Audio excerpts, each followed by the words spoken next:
कौन की गंगा मैया कौन की नैया कौन की गंगा मैया कौन की नैया कौन की गंगा मैया कौन की नैया कौन की गंगा मैया कौन की नैया कौन के लक्ष्मण राम गंगा मैया धीरे रहो मेरी सैया में लक्ष्मण राम गंगा मैया धीरे रहो मेरी नैया में बेटे भगवान गंगा मैया धीरे रहो मेरी सैया में लक्ष्मण राम गंगा मैया धीरे रहो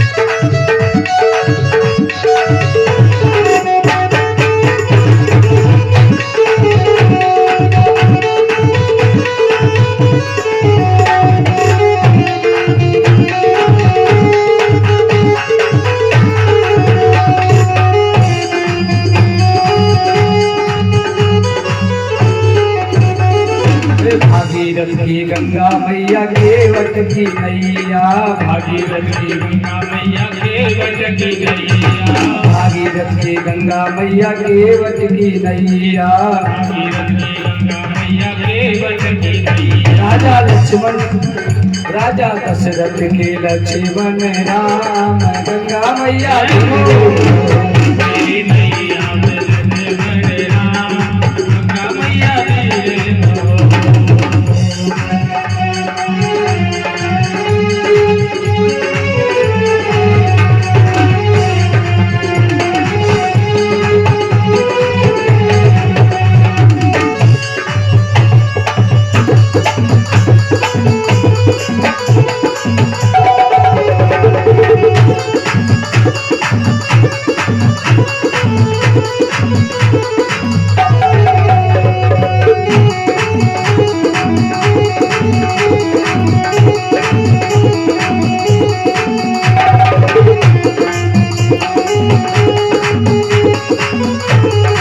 कहा करे गंगा मैया कहा करे नैया कहा करे गंगा मैया कहा करे गंगा कहा करे गंगा मैया कहा करे नैया कहा करे गंगा मैया कहा करे नैया कहा करे ओह कहा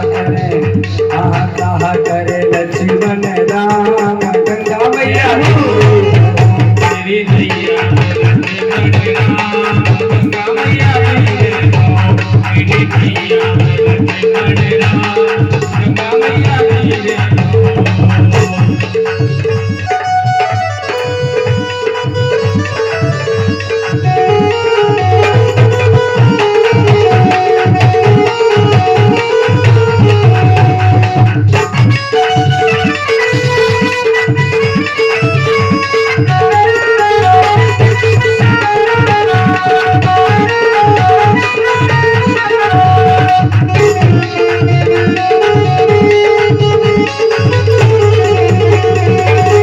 क्या क्या करती है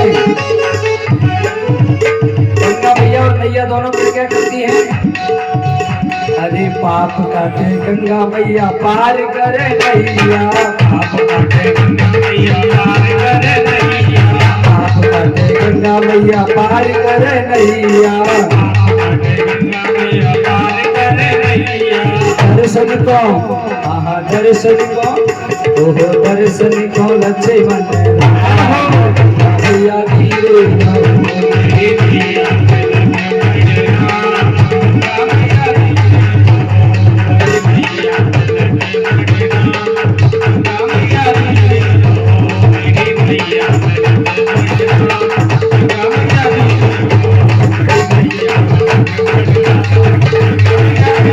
धीरे रहो श्री गंगा मैया की जय हो। भगवान श्री रामचंद्र भगवान की जय जय श्री राधे, जय जय श्री राधे श्याम। इस प्रकार से जब केवट बार बार चक्कर लगा रहा है, भगवान पूछने लगे क्यों भैया एक बात बता, तू एक बार में पार क्यों ना लगाए लो, चक्कर क्यों कटवा रहा है? केवट कहने लगे महाराज एक बात बताओ, तुम्हें तो 84 लाख योनियों में मनुष्य को चक्कर कटवाते हो, तो हम तो आपसे पूछते ही ना है एक बार मोक्ष क्यों ना देते हैं? और मैंने 2 चक्कर क्या काटे बस। अब तुम्हें समझ में आ गई कैसे हम 84 योनियों में चक्कर काटते हैं? भगवान राम कहने लगे ठीक है भैया, अगली बार तू मेरे दरवाजे पर आएगा तो तेरा भी मोक्ष कर दूंगा।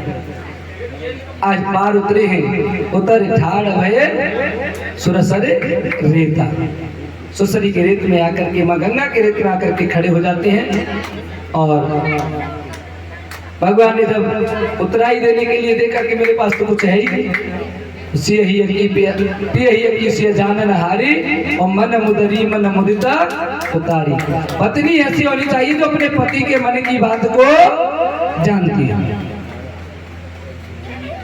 लेकिन आजकल तो उल्टा रहा। सीता जी ने तो मन की बात जान करके उनके हाथ में एक मुद्री थी, उस मुद्रिका को उतार के भगवान श्री राम को दे दिया, लो प्रभु ये दे दो केवट के लिए, आपके पास कुछ है नहीं इसलिए। और आजकल अगर पति मांग भी ले, इलाना तेरे पास 10-20 रुपए पड़े हैं क्या, 150 तुमने दे मुझे, तो वो देख तो इतना है, मांगते रहेंगे बस। और अगर कभी गहनों की बात कर दी कि अपना कोई कुंडल, कोई भेसर या कोई अन्य कोई छाप छल्ला पायल, इनमें से अगर किसी चीज को मांग लिया कि ला दे दे, बस तो फिर उस दिन तो रात को खाना ही नहीं बनना, ये हालत हो जाएगी। ये आजकल की औरतों की बात है। लेकिन वैसे माताएं बहुत समझदार होती हैं, सब नहीं है, कुछ कुछ हैं यहाँ जो बैठी है वो तो सब समझदार होती है, सब जानती है। आज भगवान यहाँ से निकल करके ऋषियों के दर्शन करते हुए प्रयागराज पहुंचते हैं, चित्रकूट पर पहुंच जाते हैं। भरत जी महाराज जाते हैं, महाराज दशरथ का उधर में देहांत हो जाता है। नित्य क्रिया उनके जो कर्म होते हैं उनको सभी कर्मों को करने के बाद भरत जी को राज तिलक की कहते हैं, राज तिलक को टुकड़ा देते हैं, भैया को लौटाने के लिए आते हैं, समस्त प्रजा को साथ में लेकर के चित्रकूट के लिए आते हैं। यहाँ भी निखात राज इत्यादि से मिलते हुए प्रयागराज होते हुए चित्रकूट पहुंचे और भैया राम से मिलकर के वहां से उनकी चरण खड़ाऊ लेकर के भरत जी लौट आते हैं। राम जी आगे वन को जाते हैं और उस दंडकारण्य वन में भ्रमण करते हुए ऋषियों को सुख देते हुए राक्षसों को अवध करते हुए आगे बढ़ते हैं। पंचवटी पर जाकर भगवान श्री राम अपना स्थान बनाते हैं। एक दिन वहां पर शूर्पनखा आ जाती है। शूर्पनखा कौन? जिसके नाखून सूप जैसे हैं। अब सब अपने अपने नाखून देख लो, हैं क्या किसी? जिसके नाखून बड़े बड़े हैं, सूप जैसे नख है, वही शूर्पनखा है। वो आजकल तो जानबूझ के हर घर में हमारी जो बहनें हैं वो बड़े बड़े नख रखती हैं। अब उनको अगर मैं अपनी तरफ से कुछ नहीं कह रहा, बस वो समझ लें कि हम क्या हैं। शूर्पनखा रावण की बहना। अब आप अपने भाई को रावण बनाना चाहते हो तो फिर ये काम करो, नहीं तो फिर सीधे सट रहो बढ़िया आराम से आनंद से। ये देखो प्रदर्शन का विषय नहीं है। भगवान ने हमें शरीर दिया, ये प्रदर्शन के लिए नहीं दिया। अगर ये काटने नहीं होते भगवान को तो कानों की तरह देता ना। ये बार बार बढ़ते हैं, हम इनको काटते तो इनमें लगती है क्या? नहीं लगती है ना। भगवान ने इसलिए इनको ऐसा बनाया कि इनमें लगेगी नहीं तो आदमी बार बार काटता रहे। बाल हैं, बाल भी इसीलिए दिए कि आप कटवाते रहो, कोई दिक्कत नहीं है। लेकिन चोटी कटवाने के लिए पहुंच जाएंगे। और वैसे बाल कई लड़के मैंने देखा है पीछे से ऐसे लगते हैं जैसे लड़कियां जा रही हैं, ऐसे बड़े बड़े बाल हो जाते हैं। हाँ, अब तो जब शूर्पनखा ने आकर कहा तो सम पुरुष न मो सम नारी, न तो तेरे समान कोई पुरुष है और न मेरे समान सुंदर इस संसार में कोई नारी है, और मैं तेरे लिए ही अब तक कुंवारी रही हूँ। भगवान श्री राम ने कह दिया था कि मेरा तो विवाह हो गया, मेरी पत्नी तो यहाँ है, लेकिन जैसी तू कुंवारी है वैसा ही मेरा छोटा भाई कुंवारा है, क्योंकि तेरा भी विवाह हो चुका है, तेरा पति मर गया, इसकी पत्नी इसके साथ नहीं है, तो जैसी कुंवारी तू वैसा कुंवारा मेरा भाई। भगवान राम झूठ थोड़ी बोलते, उन्होंने कह दिया मेरा छोटा भाई कुंवारा है, चली जा, जैसी तू कुंवारी वैसा ही कुंवारा है।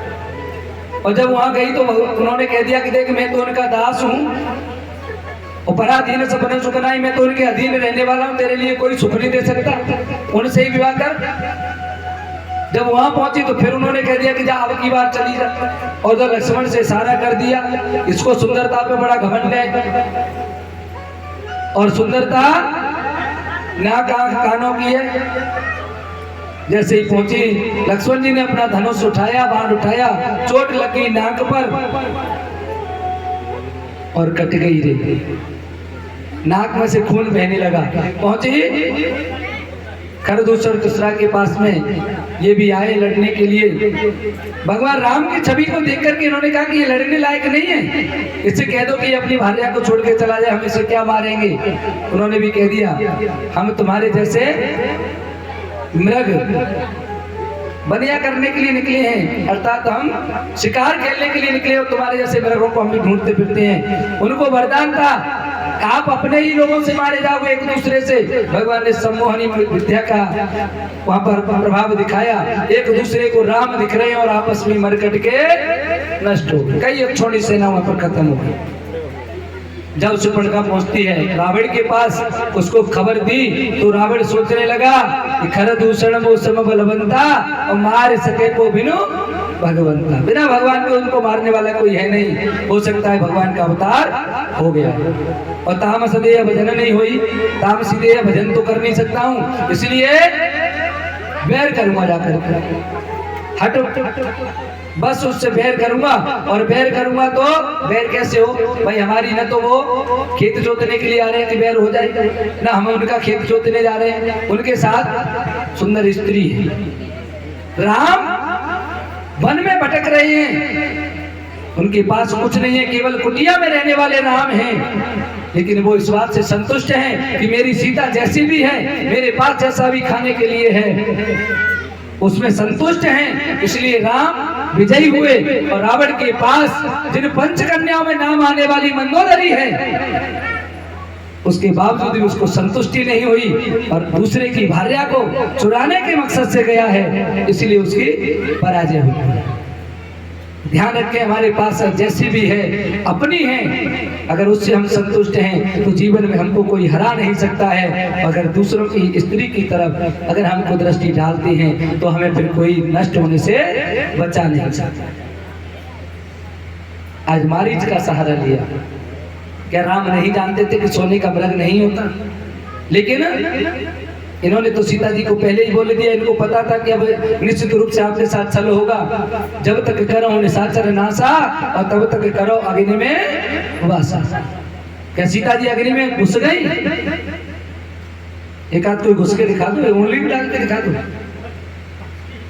सीता जी 3 प्रकार के ताप होते हैं, दैहिक दैविक भौतिक ताप, इसी प्रकार से 3 प्रकार के गुण होते हैं, सत्व रज और तम।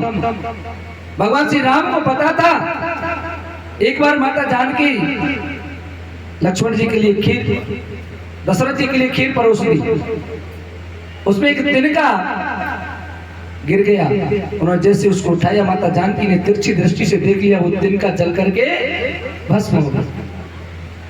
भगवान राम को पता था कि इसकी एक दृष्टि बन पड़ जाए तामसी तो वो बच नहीं सकता, और रावण को तो मुझे मारना है, इसके हाथ थोड़ी मरवाना है, मेरी लीला अधूरी रह जाएगी।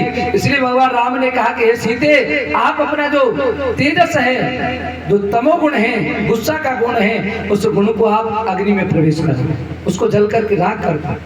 वो सीता जी का जो तमोगुण था वो अग्नि में प्रवेश हो गया, केवल रज और सत्व 2 चीजें लगे। आज सीता जी का हरण हो जाता है मृग के कारण, कांचन में ढूंढते ढूंढते सबरी के पास आते हैं, नविदा भक्ति ज्ञान देते हैं। आगे पहुंचते किष्किंधा पहुंचे। सुग्रीव के साथ वृत्तांत की बाली को मार करके सुग्रीव को राज देते हैं। हनुमान जी महाराज लंका जाकर के सीता की सुध लेकर के आते हैं और सेतुबंध रामेश्वरम बनाया जाता है। ये होती है प्रेम की निशानी। ताजमहल बना दिया, हाथ कटवा दिए थे, कहते हैं कि ये प्रेम की निशानी है। जिस राजा की 9 रानियां थी, 9वीं रानी थी ताज मुमताज,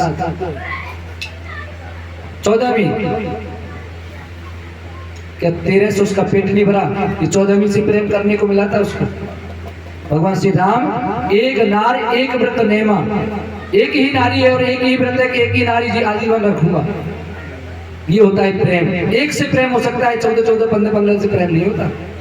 जिसके हरम में हजारों सैकड़ों स्त्रियां पड़ी थी, ये कोई प्रेम नहीं हो सकता है।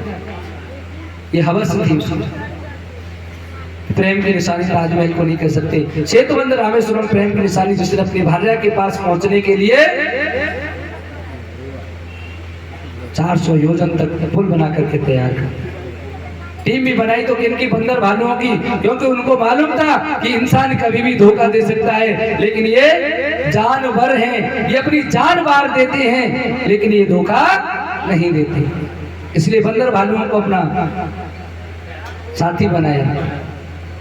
रावण, कुंभकर्ण, मेघनाथ इत्यादि का वध करके भगवान श्री राम लौट करके अयोध्या आते हैं और यहाँ पर आकर के उनका 14वां वर्ष पूर्ण हो जाता है और उसके बाद इनको राज तिलक मिल जाता है। बोलिए राजा रामचंद्र भगवान की जय हो। इस प्रकार इसी वंश में राजा निमि हुए। निमि महाराज,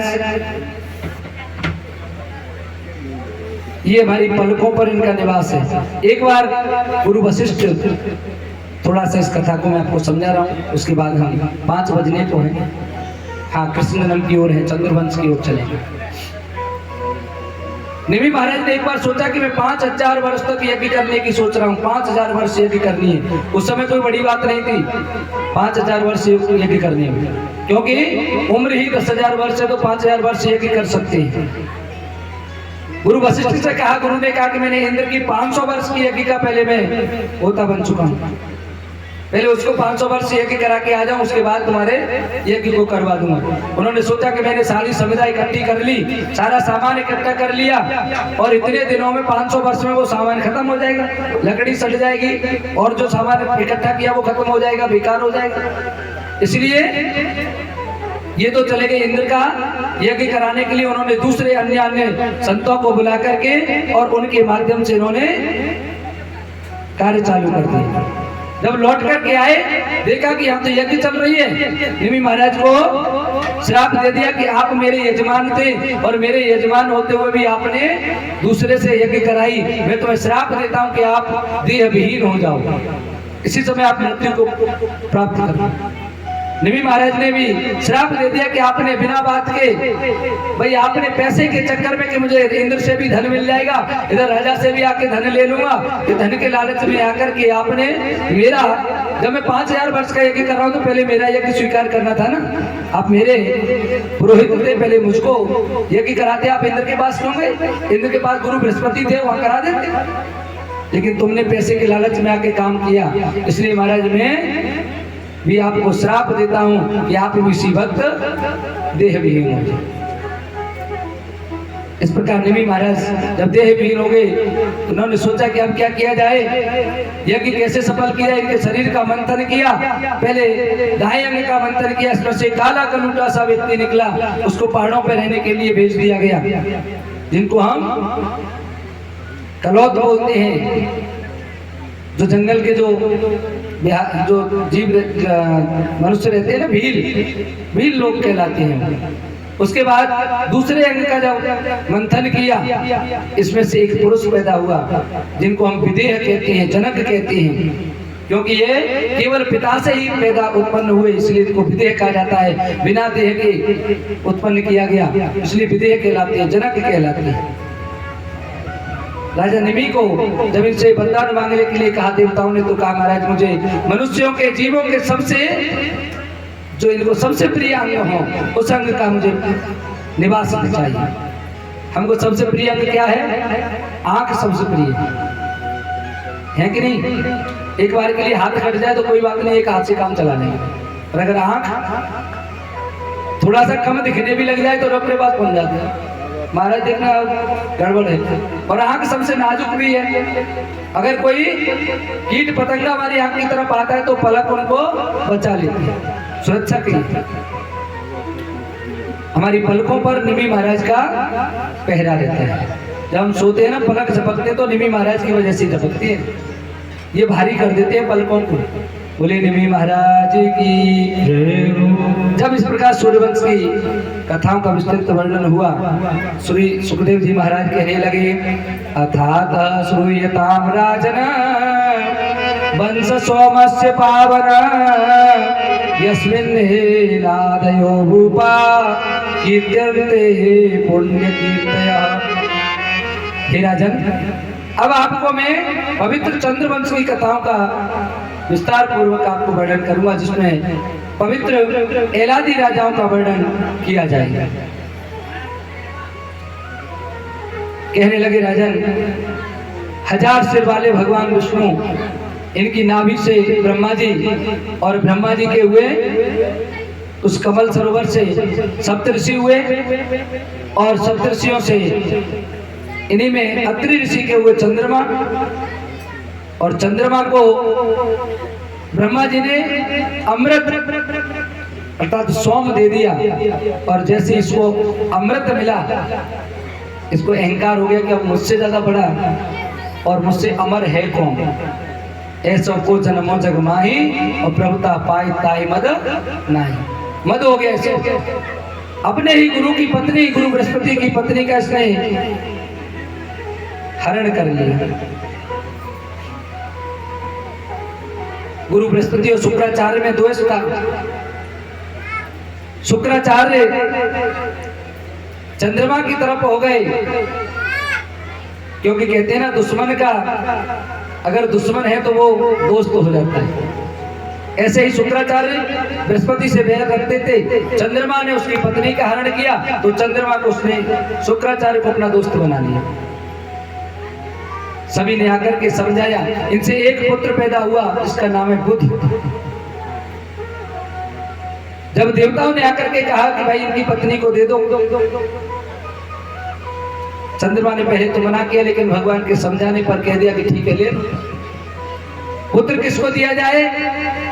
चंद्रमा ने कहा, मैं पुत्र को नहीं दूंगा, पुत्र मेरा है। लेकिन देवताओं के कहने पर, भगवान के कहने पर बृहस्पति को वो पुत्र भी दे दिया। ये बुध इला नाम की स्त्री से बुध के पुत्र हुए पुरुरवा, और ये पुरुरवा उर्वशी के जो अप्सरा है,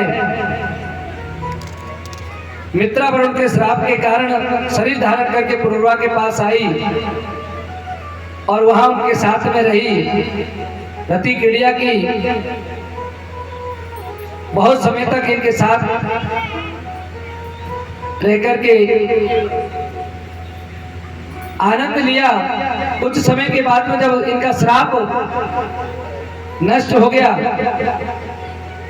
तब वो राजा को छोड़कर के चली गई और उनसे कह दिया कि मैं 1 साल बाद आऊंगी, तब आपको एक पुत्र दूंगी। आगे चलकर के इसी वंश में पुरुरवा का ज्येष्ठ पुत्र हुआ आयु, और इनके आयु के पुत्र हुए नहुस, और इनके प्रपौत्र यानी नहुस के पुत्र हुए अयाति। ये चंद्रवंश अयाति इसी पुरु वंश में उत्पन्न हुए महाराज दुष्यंत, जिस दुष्यंत का शकुंतला से महाराज भरत हुए। भरत के हुए रंतिदेव। रंतिदेव के बारे में रामचरितमानस में भी आता है। इन्होंने इनका त्याग 3 दिन 4 दिन तक लगातार भूखे रहने के बाद जब इनको थोड़ा सा भोजन मिला, जब उसको खाने बैठे तो बाहर यम इनकी परीक्षा लेने के लिए कुत्ते के रूप में एक बिल्कुल मरगिल्ला सवन किया गया। अपना भोजन इन्होंने डाल दिया, फिर भी तृप्त नहीं हुआ, बच्चों का भी डाल दिया। और इनके सिद्धांत से प्रसन्न होकर के उन्होंने इनको वरदान दिया। ऐसे ऐसे राजा, ऐसे ऐसे तपस्वी लोग हुए। श्री सुखदेव जी महाराज कहने लगे कि हे राजन, वर्णयामि महापुण्यम सर्व पापहरं नृणाम् यदोर्वंशं नरः श्रुत्वा सर्व पापै प्रमुच्यते।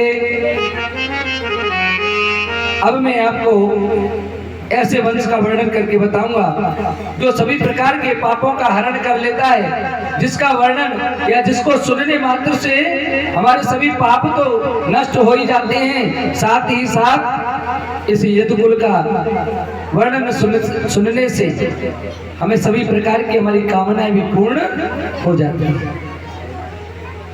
ऐसे यदुकुल में अयाति के ज्येष्ठ पुत्र हुए यदु, जिसके नाम से इसको यदुकुल भी कहते हैं, यदुवंश। यदुवंश महापुण्य को उत्पन्न करने वाला वंश है, समस्त पापों को दूर करने वाला है। इसी वंश में भगवान श्री कृष्ण का अवतार हुआ। हे राजन, अयाति के ज्येष्ठ पुत्र अनु की 13वीं पीढ़ी, इसमें अंग भंग हुए। राजा रोमपाल की 11वीं पीढ़ी में अधिरथ हुए, जिन्होंने कुंती के पुत्र कर्ण को पाला था। हम कहते हैं ना कि कर्ण को पालने वाला, रथ को हाँकने वाला था। थे तो ये भी यदुवंशी, लेकिन उसके बावजूद भी कर्ण को सूत पुत्र कहा गया। सूत और शूद्र दोनों में अंतर है। हमारे समाज को जितना भटकाया गया है ना इन शब्दों को लेकर के, क्योंकि कोई अच्छा गुरु मिलता नहीं है ना समझाने वाला कि इन शब्दों को अच्छी तरह से व्याख्या कर सके। शब्द शब्द का बड़ा फर्क होता है। किसी किसी स्थान पर रामायण आप पढ़ते होंगे, बहुत सारे यहाँ विद्वान लोग बैठे हैं। माता जानकी को कहीं कहीं जानकी कहा गया, भगवान राम को जानकी नाथ कहा गया, कहीं रघुकुल नंदन कहा गया, कहीं कहीं पर रघुकुल तिलक कहा गया। क्या एक ही शब्द राम शब्द से काम नहीं चल सकता था? दशरथ पुत्र से काम नहीं चल सकता था? लेकिन जिस स्थान पर जो इशारा करना चाहे तुलसीदास जी महाराज ने, कहीं कहीं पर जानकी तो कहीं कहीं पर वैदेही शब्द का उपयोग किया है। इन शब्दों को बड़ा अंतर होता है। हर शब्द का अर्थ मायने रखता है। कथा तो मायने रखती है, लेकिन साथ साथ कथाकार भी मायने रखता है। उन शब्दों को हमें कैसे समझाया जाता है। सूत और शूद्र, शूद्र नहीं है, शब्द होता है क्षुद्र। क्षुद्र माने छोटा, जो व्यक्ति छोटे कार्य करता है उनको क्षुद्र कहा जाता है। सूत कहते थे उस समय जो रथ हाँकने का काम करते थे। भगवान श्री कृष्ण ने भी तो रथ हाँका है अर्जुन का, क्या वो शूद्र नहीं हुए?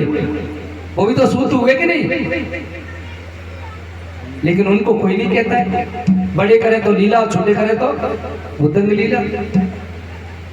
भगवान श्री कृष्ण ने भी रथ हाँका, लेकिन उनको सूत नहीं कहा। अंगराज कर्ण, जिनके पिता रथ हाँकते थे, इसलिए उनको सूत कहा गया। और ये सूत शब्द है कि शूद्र। जब द्रौपदी का स्वयंवर हुआ उस समय कहा गया था, मैं ना डारूंगी वरमाला, ये सूत पुत्र है, मैं वरमाला इसके सूत का पुत्र कहा गया। जबकि ये भी यदुकुल थे, यदुकुल के उसी यादव वंशी थे, फिर भी इनको सूत पुत्र कह करके चढ़ाया गया। अगर ऐसा न होता तो महाभारत नहीं होती। आज हम जिन चीजों का उदाहरण देते हैं ना, वो नहीं दे पाते। कर्ण जैसा महादानी, कर्ण जैसा महाप्रतापी, जब कर्ण का अर्जुन के साथ आमना सामना हो रहा था, उस समय तक्षक नाग एक बाण का रूप धारण करके उनके तुणीर में आकर के लग गया। जब हाथ में आया तो उन्होंने कहा कि ये बाण मेरा नहीं है, तू कैसे आया, कौन है? तो उन्होंने कहा, अरे कर्ण, तेरा भी दुश्मन वही, मेरा भी दुश्मन भी वही है, और दुश्मन का दुश्मन मित्र होता है। मैं और तू मित्र हैं। मुझे अपने बाण पर चढ़ा और छोड़ दे, मैं अभी इसको खत्म कर दूंगा अर्जुन को। तब कर्ण ने कहा था, अरे सांप, तुम सभ्य तो हुए नहीं, नगर में बसना भी नहीं आया, कहां से का डसना, ये जहर कहां से पाया। माना कि मैं तेरा साथ पाकर अभी विजय प्राप्त कर सकता हूं, लेकिन इस दुनिया में क्या मैं मुंह दिखला सकता हूं? लोग क्या कहेंगे कि एक नाग का सहारा लेकर के तूने अर्जुन पर विजय प्राप्त की थी, मैं तेरा सहारा नहीं ले सकता। इसीलिए, लेकिन हम आजकल आस्तीन के सांप पाल रहे हैं। वो सांप तुड़ीर का सांप था, लेकिन हम आस्तीन के सांप पाले बैठे हैं। आज इस प्रकार से यदुवंश की परंपरा को आगे बताते हुए कहने लगे कि महाराज, कोष्टा की 11वीं पीढ़ी में जामधर और जामद की पुत्र हुए विदर्भ। हे राजन, विदर्भ के भोज्य नाम के भार्या से कुश, कृत और रोमपाद, ये 3 पुत्र हुए। रोमपाद की 5वीं पीढ़ी में चेदी, दमघोष और दमघोष के हुआ शिशुपाल। अलग अलग राज्यों के हैं, लेकिन था तो यदुवंश ही, वही वंश चल रहा है। इनको कहीं कहीं पर यदुवंश, कहीं पर जदुवंश, कहीं जादव और कहीं यादव, ऐसा भी कहा जाता है। इसी वंश में आगे चल करके प्रसेन, सत्राजित, अंधक, ककुर और कुकर की 11वीं पीढ़ी में आहुक, इनके 2 पुत्र हुए आहुक के, उग्रसेन और देवक। उग्रसेन का हुआ कंस। देवक के 4 पुत्र हुए, देववान, उपदेव, सुदेव और देववर्धन। और इनकी 7 पुत्रियां थी। 6 का विवाह पूर्व में ही वसुदेव के साथ हो चुका था, 7वीं बची थी। कंस ने सोचा कि क्यों ना इसका भी विवाह वसुदेव के साथ ही कर दिया जाए, 7 बहन आराम से एक साथ रहे। ये भी प्रेम करती थी देवकी भी। आज ये कंस के 8 भाई और भी थे। इन 8 भाइयों में सबसे बलवान था कंस, सबसे चतुर था, चालाक था। इसने माता देवकी का संबंध जब वसुदेव के साथ जोड़ दिया, वसुदेव बारात लेकर के आए, विवाह हुआ बड़ी धूमधाम के साथ में। कंस सबसे ज्यादा अपनी चाचा की लड़की है देवकी, उसे बहुत प्रेम करता है। लेकिन जब बारात विदा होने को हुई, उसी समय आकाशवाणी हुई और कंस से कहा, कंस, तू अपनी जिस बहन को बड़ी हंसी खुशी के साथ में विदा कर रहा है, इसी देवकी का 8वां पुत्र तेरी मृत्यु का कारण हो, तुझे मारने वाला हो। और जैसे ही उसने ये सुना, इतना सुनने के बाद अपनी मृत्यु अगर कोई सुन ले तो किसको अच्छा लगता है। बाल पकड़ लिए और मैया को नीचे उतार लिया, खींच लिया। मैया को मारने को हुआ कि न रहेगा बांस, न बजेगी बांसुरी, न ये देवकी रहेगी और न इसके कोई पुत्र पैदा होगा। लेकिन पत्नी की रक्षा करना पति का परम धर्म होता है। आज वसुदेव जी आगे आए, उन्होंने कहा कि राजन, आप ये क्या कर रहे हो? आपकी बहन है और स्त्री पर हाथ उठाना ये तो कायरों का काम है। आप कायर नहीं हो, आप तो बहुत बड़े वीर हो। आप चिंता मत करो, इसके गर्भ से जो भी पुत्र पैदा होंगे मैं आपको आकर के उन्हें दे दूंगा। हंसी खुशी से बारात विदा हुई। 1 साल के बाद जब देवकी के प्रथम पुत्र पैदा हुआ, वसुदेव उस पुत्र को लेकर के कंस के पास आ गए। महाराज जी, ये लीजिए, ये आपका भांजा। देखा उसका चेहरा देख करके, ये कोमल सा चेहरा, ये सुंदर, ये बालक, ये हमारा क्या बिगाड़ सकता है? क्या कर लेगा ये हमारा?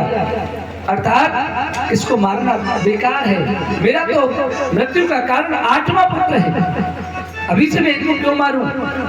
दया आ गई, छोड़ दिया।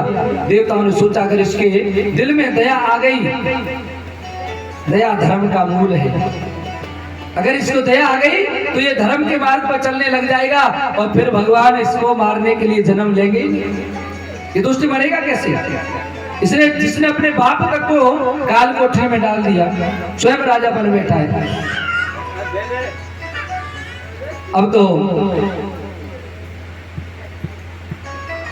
इन्होंने नारद को भेजा। नारद ने आकर के कंस से कहा, महाराज आप क्या समझ रहे हो, ये पहला पुत्र, अरे इस विष्णु का कुछ पता नहीं है, बड़ा छलिया है।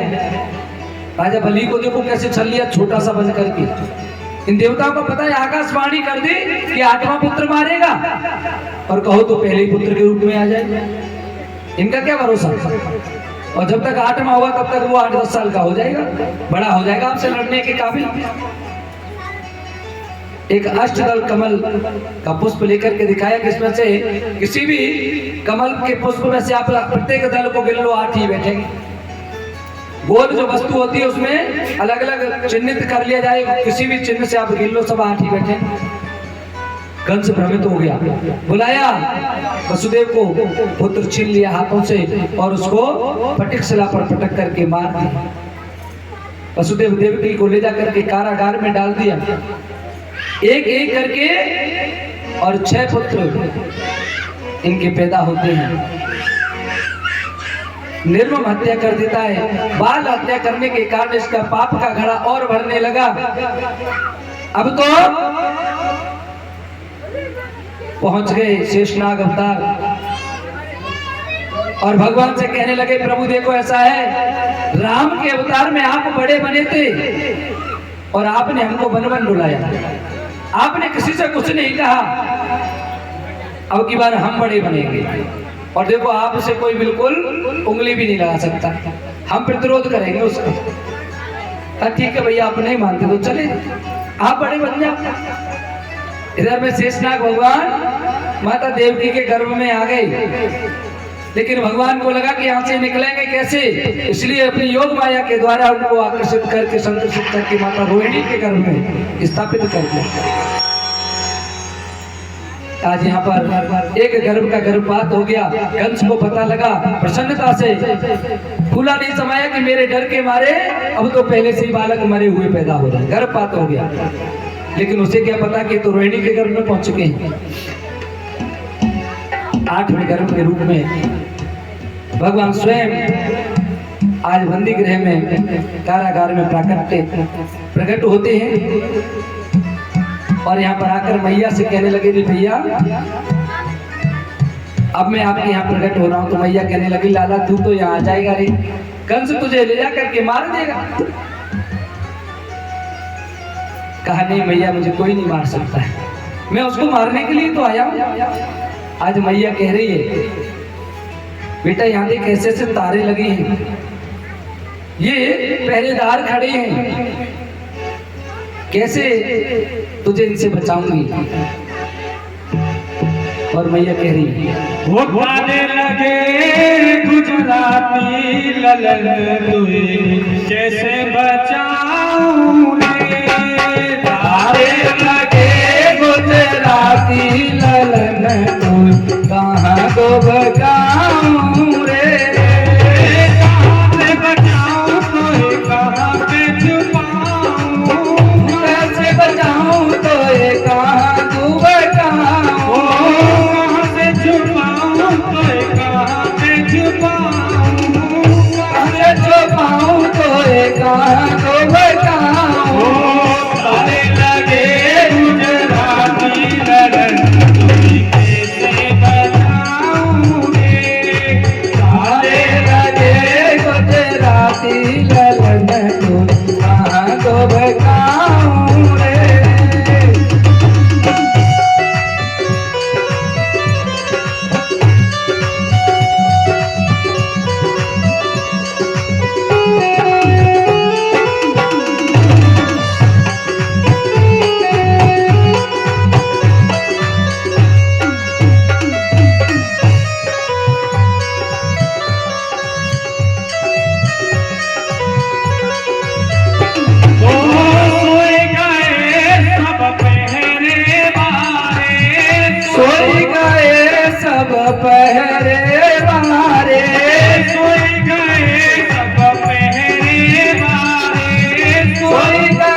पहरे वारे दूर पाए माया के तारे दूर गए माया के तारे दूर पाए माया के तारे दूर गए माया के तारे मेरी अंधियारी रतिया कोई कैसे बचाऊं रे तारे लगे गुजराती लगन कहाँ तो बचाऊं रे कहाँ से बचाऊं कोई कहाँ पे छुपाऊं कहाँ तो बचाऊं तो कहाँ पे छुपाऊं कहाँ से बचाऊं कोई कहाँ पे छुपाऊं कहाँ पे छुपाऊं तो कैसे छुपाऊं तारे लगे गुजराती लगन कोई कैसे बचाऊं रे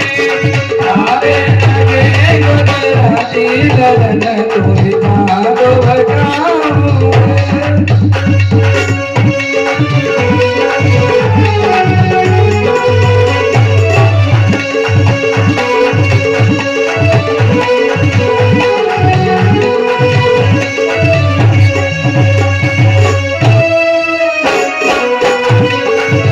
धूप में रख लियो प्रेम कन्हैया सूप में रख लियो कृष्ण कन्हैया धूप में रख लियो प्रेम कन्हैया सूप में रख लियो कृष्ण कन्हैया आगे बह रही जमुना जी मैया आगे बह रही जमुना मैया आगे बह रही जमुना जी मैया आगे बह रही यमुना मैया देखी पड़ी जाए छाती ललन कोई कैसे बचाऊं रे तारे लगे गुजराती लगन कोई कहाँ तो बचाऊं रे कहाँ से बचाऊं कोई कहाँ पे छुपाऊं कहाँ बचाऊं तो मैं कहाँ तो बचाऊं कहाँ से बचाऊं कोई कहाँ पे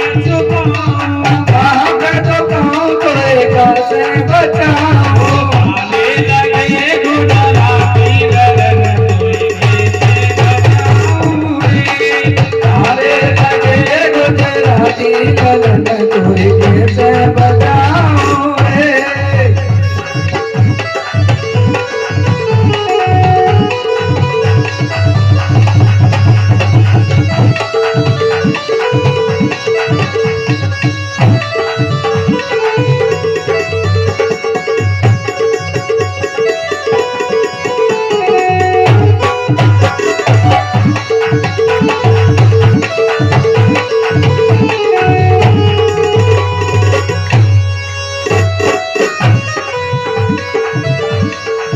पति को देख के देवकी बोली पति को देख के देवकी बोली पति को देख देवकी बोली पति को देख देवकी बोली सुंदर कन्या गोद है गोरी सुंदर कन्या गोद में खेली सुंदर कन्या गोद में खेली सुंदर कन्या गोद में खेली मामा भयो गुलगाती ललन कोई जय हो रे ताले लगे हे गुजराती लगन कोई कहाँ तो बचाऊं रे कहाँ से बचाऊं कोई कहाँ पे छुपाऊं कहाँ तो बचाऊं तो कहाँ पे छुपाऊं कहाँ से बचाऊं कोई कहाँ पे छुपाऊं कैसे बचाऊं तो कहाँ तो बचाऊं तारे लगे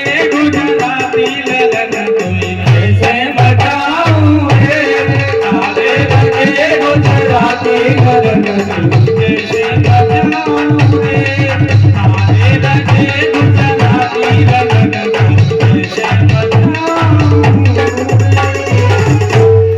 बोले बालकृष्ण भगवान की जय हो आज मैया कह रही है लाला कैसे बचाऊं लाला कह रहे हैं तू मैया चिंता मत कर बस बाबा तो एक बार कह दे पिताजी मुझे सूप में रख करके और गोकुल पहुंचा दे वहां पर नंद बाबा के यहाँ पर नंद बाबा के यहाँ एक सुंदर कन्या का जन्म हुआ है, उस कन्या को लेकर के आ जाएं और मुझे वहां पर छोड़ जाए, बस इतना कर ले। कहने लगी मैया भादो मास पक्ष अंधियारा और नखत रोहिणी दिन बुधवारा। भगवान श्री कृष्ण का जन्म बुधवार का दिन है, रोहिणी नक्षत्र है, भाद्रपद मास की आधी रात्रि है। ये रात्रि के समय में आए इसलिए चंद्रवंश, उस समय चंद्रमा का, रात्रि में चंद्रमा उगते हैं ना, इसलिए चंद्रवंश में है। और तिथि अष्टमी रहने अंधियारी, अंधियारी रात है, अष्टमी तिथि है। रिम झिम बसत बरसत मेघ पारा, और इतना मेघ बरस रहा है। आज सुख में रख करके बालक को अपने आप बेड़ियां टूट गई, हथकड़ियां खुल गई और सुख में रख लिया लाला को। लेकर के वसुदेव जी चल दिए। जब वसुदेव जी लेकर के जा रहे हैं और यमुना जी के किनारे पहुंच गए तो यमुना महारानी कालिंदी है ना, ये कन्हैया की पत्नी है। लैला को जन्म नैभव पत्नी पहले मिल गई, ऐसा हुआ करे कहीं? लाला को जन्म ना हो तो पत्नी मिल जाए पहले ही। लाला सोचते हुए जा रहे हैं कि चलो ये तो पूर्व से पहले से ही मिल गई हैं, और पहली पत्नी चरण छूने के लिए ऊपर आ रही है। बाबा सोच रहे हैं कि लाला डूब न जाए, मेरी तो कोई बात ना है। पहले कमर भर पानी हुआ, थोड़े आगे बढ़े तो और ऊपर आ गया, छाती तक पानी आया। बाबा को थोड़ी सी दिक्कत होने लगी, पीछे देखा तो वहां से शेर दहाड़ रहा है। बाबा सोचने लगे कि इधर से तो बच भी जाएंगे पानी से, तो पीछे गए तो शेर खा जाएगा लाला साहब, इसलिए आगे बढ़ने में ही भलाई। आगे बढ़े, आज आगे बढ़ने लगे हैं, बिल्कुल पानी नाक तक आ गया। लाला ने अपना पैर सरका दियो, मैया ने जैसे ही चरणों का चरण धो लिए, पादों तक लिया और मैया बिल्कुल तलबे तलबे हो गई। दरों को ऐसे ले आओ, परिक्रमा करती हूँ, ये सीधी परिक्रमा हो जाएगी। बोले बाल कृष्ण भगवान की। आज लाला को लेकर के जा रहे हैं, गोकुल में पहुंचते हैं। वहां पर नंद राय जी के यहाँ पर यशोदा मैया सो रहे, उनके बगल में एक बालिका रखी हुई है। बालक को तो रख दिया बगल में और बालिका को लेकर के आ गए कहां पर? कंस की जेल में। यो की त्यो पुनः लगे ताले। और इधर जब सुबह हुई तो नंद बाबा की बड़ी बहन जागी, उन्होंने देखा, नंद बाबा ने पहले ही कह दिया कि जो भी पहले आकर के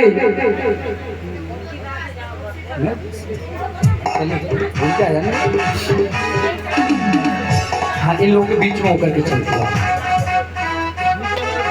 जब आकर के बताया कि बाबा बधाई हो, लाला हुआ है, इन्होंने नौलक का हार अपनी बहन को दे दिया।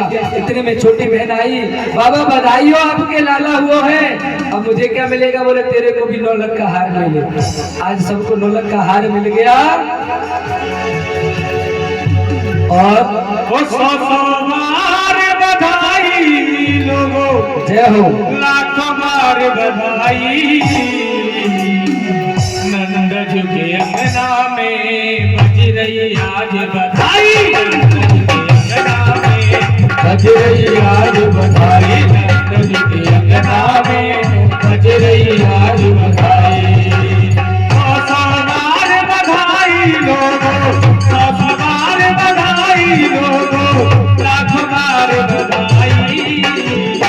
नंद जी के अंगना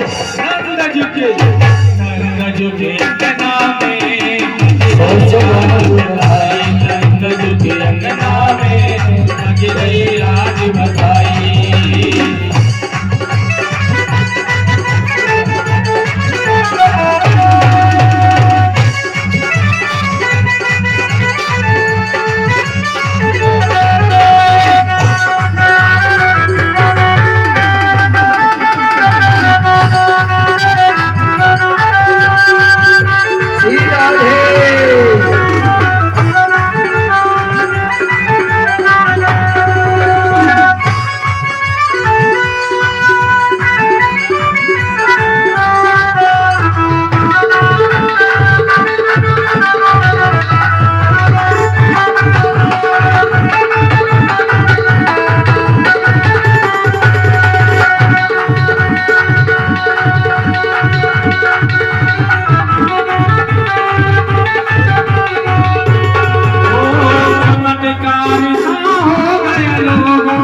हो गई बात निराली, चमत्कार सा हो गया लोगो, हो गई बात निराली।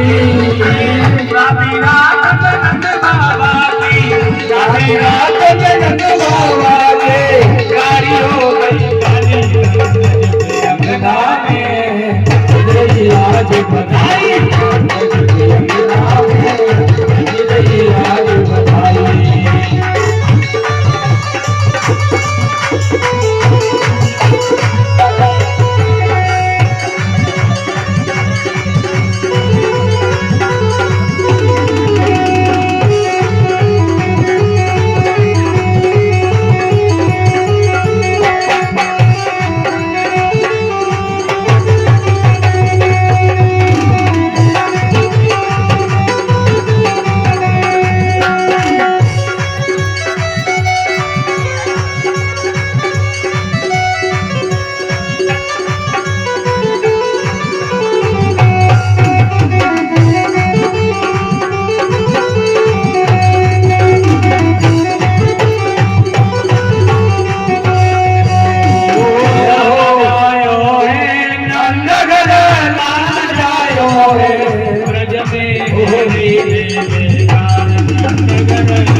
लाखों बार बधाई, आज बधाई, आज बधाई।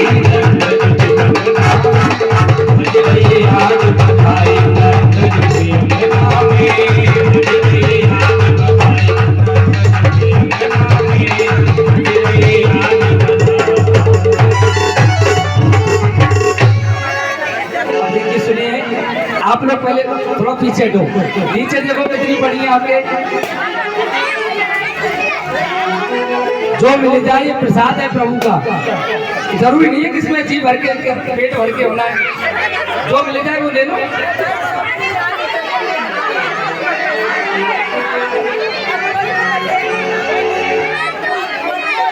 तो और क्या, पेट भर के खाएगा।